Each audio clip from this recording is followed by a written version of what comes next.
Welcome to the deep dive. Today we're going to tell you about a case, a story really, that kind of forced everyone to ask a very modern question. Can words kill? We're looking at the story of Conrad Roy III and Michelle Carter. It's incredibly tragic. And our sources, they give us this really intense look into their relationship, mostly through text messages.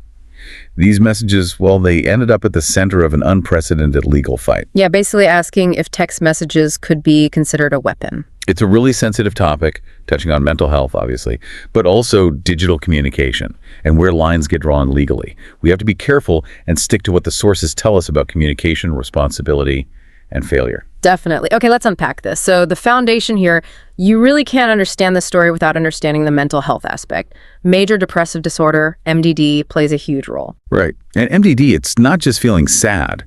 The sources describe it as this persistent, deep hopelessness.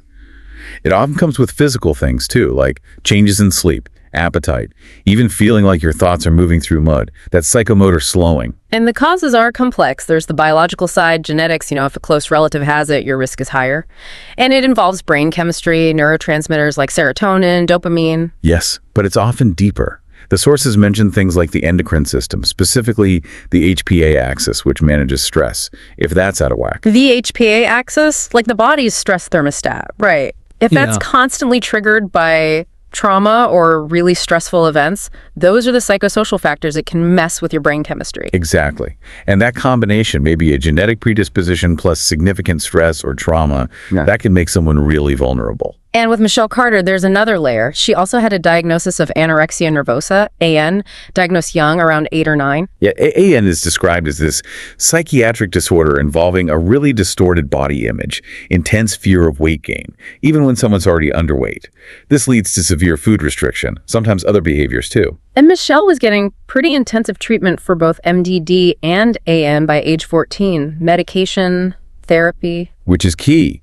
It shows how serious these conditions are. Actually. And it reminds us depression is treatable. But recovery often depends heavily on support people around you listening, showing empathy, not judging. And that support system, well, that's where things went tragically wrong here. Okay, so let's look at the individuals. Conrad Roy III, born 95. Outwardly, he seemed to have it all together. Good grades, 3.88 GPA, sports like football, sailing. He even got a college scholarship. Very competent, too. Got his sailing license super quickly. Worked in the family marine business. But inside, a totally different story. Sources point to struggles with fitting in, depression, though it wasn't diagnosed then, and trauma. His parents split up, and there was a history of abuse, physical from his dad, verbal from his grandfather. A lot to carry for a young person. Then there's Michelle, same age, born 95, came from a well-off family, managed the high school baseball team. But sources say she was quiet, likely due to her ongoing treatment for MDD and AN at places like McLean Hospital. So both were dealing with significant mental health challenges. Right, and their relationship itself was unconventional. They met in Florida in 2012, but lived only about 40 miles apart back in Massachusetts. That's, what, an hour's drive? Maybe less. Yeah, not far at all. Yet they almost never saw each other. No photos together. The whole relationship basically existed through texts and phone calls. Almost entirely virtual. And here's where it gets really intense. About 2 years into this digital relationship, Conrad starts opening up to Michelle about suicidal thoughts. Said he was hearing voices telling him he was worthless. And Michelle's initial reaction, given her own struggles, was actually supportive in the right way.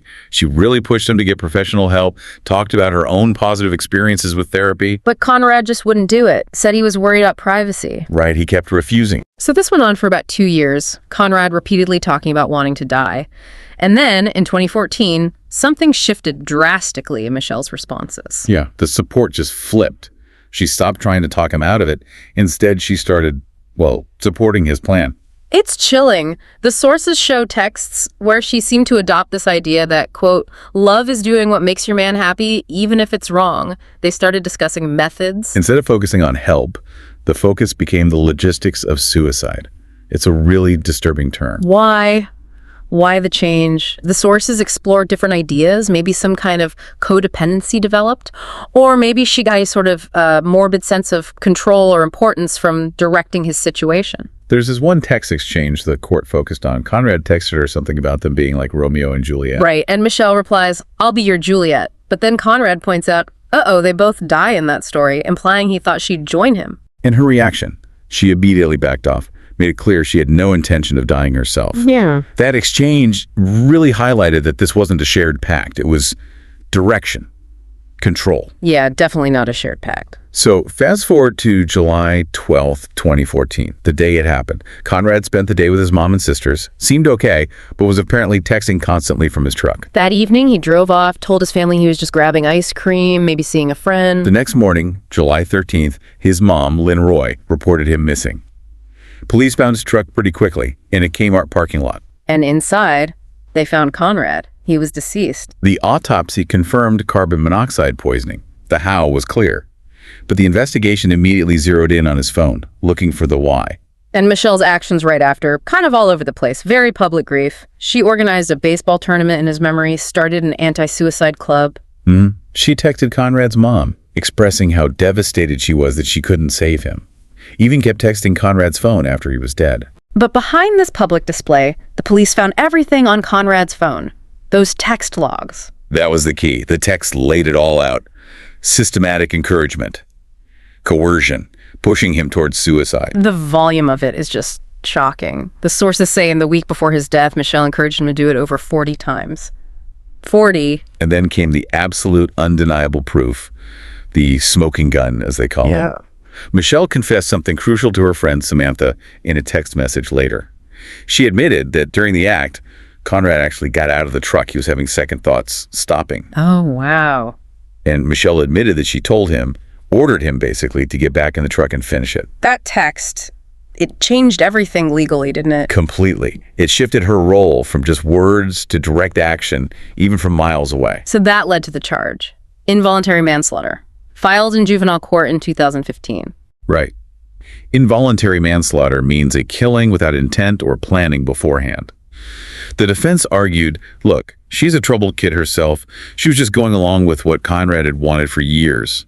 They argued words alone couldn't be manslaughter. They focused on First Amendment rights too, right? And the fact Massachusetts didn't have a specific law against encouraging suicide back then. Exactly. But the prosecution hammered on that final command. Getting back in the truck. They argued that wasn't just words. It was a direct, coercive action, especially knowing how vulnerable he was in that moment. And the judge agreed. The verdict came in August 2017. Guilty. The judge highlighted two things. One, she took on a duty to help him by constantly communicating, but then failed to act. Didn't call 911, didn't tell his family when she knew he was actively dying. And two, crucially, that direct order to get back in the truck. That crossed the line. So her words were treated as the action that caused his death. Essentially, yes. It set a huge precedent. The digital words used to dominate and coerce a vulnerable person could constitute the criminal act required for manslaughter, even without physical presence. What was the sentence initially? 2.5 years in jail, but with only 15 months required to serve, followed by 5 years probation. And that conviction was upheld. It went all the way to the highest court in Massachusetts. They upheld it in 2019.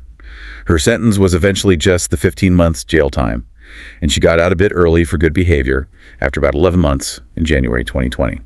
Finished her probation in 2022. Wow, so this case really forced a hard look at how words online, especially around mental health crises, can have devastating real-world and legal consequences. Absolutely, and it comes back to the listener, to you. If someone trusts you when they're struggling deeply, the responsibility is immense. The sources really underscore that support means helping them find professional care, listening with empathy, never ever encouraging harm. But it leaves you with this unsettling thought, doesn't it? Considering Michelle's own documented mental health struggles, her creating that anti-suicide club afterwards, the public remorse, it makes you wonder, when mental illness distorts reality so much, can we ever fully untangle genuine, albeit terribly misguided, actions from something more calculated, maybe even ego-driven, in the face of a tragedy they helped create? It's a really difficult question. It is. Thank you for joining us for this deep dive into the source material. If you found this conversation valuable, please do like, share, and subscribe to Horror Doc. We hope to see you for the next one.